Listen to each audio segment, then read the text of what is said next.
আমার মুর্শিদ কেন বুঝে না গো তারে আমি কত ভালোবাসি। এইসব জিকিরের মধ্যে আল্লাহর কথাও নাই, রসুলের কথাও নাই, আছে ভণ্ডামি কত কথাবার্তা।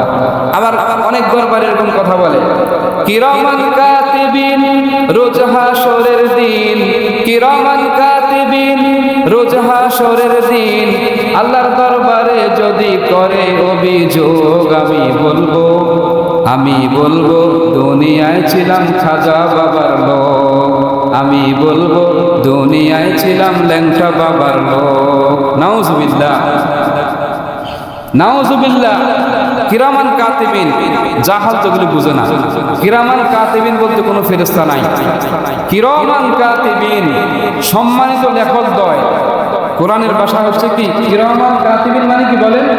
সম্মানিত লেখকদ্বয়। ইয়ালামুনা মা তাফআলুন, তিনারা অবগত আছেন তোমরা যা করো। তাহলে কিরামান কাতিবিন নামে কোনো ফেরেশতা কি নাই?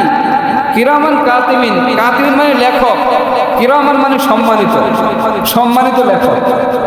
দেখেন সম্মানিত লেখক নয়, তোমরা যা করো সেই ব্যাপারে অবগত আছেন। কে বলেছেন?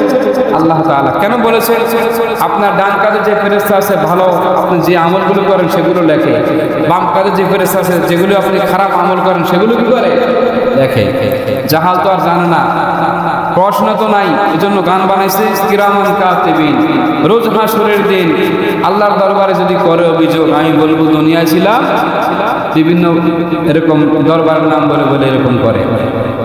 আপনাদেরকে একটা দৃষ্টান্ত দিই। পৃথিবীর মধ্যে যত পীর ওলি আউলিয়া বুজুর্গ ছিলেন সবার চাইতে মর্যাদার দিক থেকে আমাদের রাসূল দামি কিনা বলেন? কোন সাহাবী কি বলেছে যে কিয়ামতের দিন যদি আল্লাহ তাআলা আমাকে ধরেন, ফেরেশতারা আমাকে যদি ধরেন, আমি বলবো আমি ছিলাম মুহাম্মদ সাল্লাল্লাহু আলাইহি সাল্লামের লোক? বলেছেন? কোন সাহাবী এমন কথা বলেছেন? আপনাদেরকে আরো অবাক করা তথ্য দেই, যেই 10 জন সাহাবীকে আল্লাহ রাসূল সাল্লাল্লাহু আলাইহি ওয়াসাল্লাম জান্নাতের সুসংবাদ দিয়েছেন, তাদের মধ্যে একজন হচ্ছেন হযরত উসমান গনি রাদিয়াল্লাহু। তিনি জান্নাতের সুসংবাদ পাওয়ার পরেও যখনই কোনো কবরের পাশ দিয়ে যেতেন হাউমাউ করে কেঁদে উঠতেন। তিনি বুঝতেন না আমি নবীজির লোক, আমার কোনো ভয় নাই, আমার কোনো চিন্তা নাই। তিনি এটা বুঝতেন না, তিনি হাউমাউ করে কেঁদে উঠতেন। কবর দেখলেই তিনি হাউমাউ করে কেঁদে উঠতেন।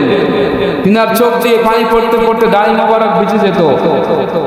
সাহাবীরা জিজ্ঞেস করেন যে হুজুর, আপনি কবর দেখলে এত চিন্তা এত হাউমাউ করে কান্না করেন কেন? তিনি বলেন কবর হচ্ছে আখিরাতের প্রথম ঘাঁটি। যে এই কবর থেকে মুক্তি পেয়ে যাবে তার জন্য পরবর্তী ধাপগুলো সহজ হয়ে যাবে, আর যে কবরের মধ্যে পাকড়াও হয়ে যাবে তার জন্য পরবর্তী ধাপগুলো অনেক কঠিন হয়ে যাবে। এখন দেখেন নবীজির সাহাবী আবু বকর সিদ্দিক রাদিয়াল্লাহু, ওসমান গনি রাদিয়াল্লাহু, উমর ফারুক রাদিয়াল্লাহু, আলী রাদিয়াল্লাহু, তিনারা কি কখনো বলেছেন যে আমি নবীজির লোক? এই কথা বলেছেন? এখন যারা এই ধরনের কথাবার্তা বলে আদৌ কি তাদের মধ্যে ঈমান আছে কিনা আল্লাহ তাআলাই ভালো জানেন। মুহতারাম হাজিরিন, এসব বন্ডপীর থেকে নিজের ঈমান আমলকে বাঁচায় রাখতে হবে। বন্ড পীরের কাছে গেলে আপনার ঈমান নষ্ট হয়ে যাবে, আর হক্কানি পীরের কাছে গেলে আপনাকে কোরআন হাদিসের পথ দেখাবে। আমাদের দেশে কিছু কিছু এরকম মানুষ বলে যে পীরের কাছে মুরিদ হবো কেন? দেখেন আমাদের ওস্তাদ একটা ঘটনা বলছেন যে এক লোক মাদ্রাসায় আসছে, মুহতামিম সাহেবের সাথে দেখা করবে। এখন হুজুর কি করলো? হুজুর একটা চিঠি লিখে দিল যে মুহতামিম সাহেব এখান দিয়ে এরকম এই বিদ্যুৎ অফিসের পাশ দিয়ে গিয়ে 4 তলা একটা বিল্ডিং আছে, ওই বিল্ডিং এর 2য় তলার বাম পাশের ফ্ল্যাটে থাকেন। এভাবে লিখে দিল একটা কাগজ। লিখে দেওয়ার পর এখন এই লোক বলল যে হাসতেছে, তো হুজুর কি দিলেন এটা? বলতেছিল ঠিকানা দিছি, ঠিকানা, এই ঠিকানায় গেলে আপনি হুজুরকে পাবেন, এই ঠিকানায় গেলে মুহতামিম হুজুরকে কি পাওয়া যাবে। এই লোক বলতেছে হুজুর আমি তো পড়ালেখা জানি না, আমি তো পড়ালেখা জানি না, তা আমি এটা দিয়ে কিভাবে যাবো?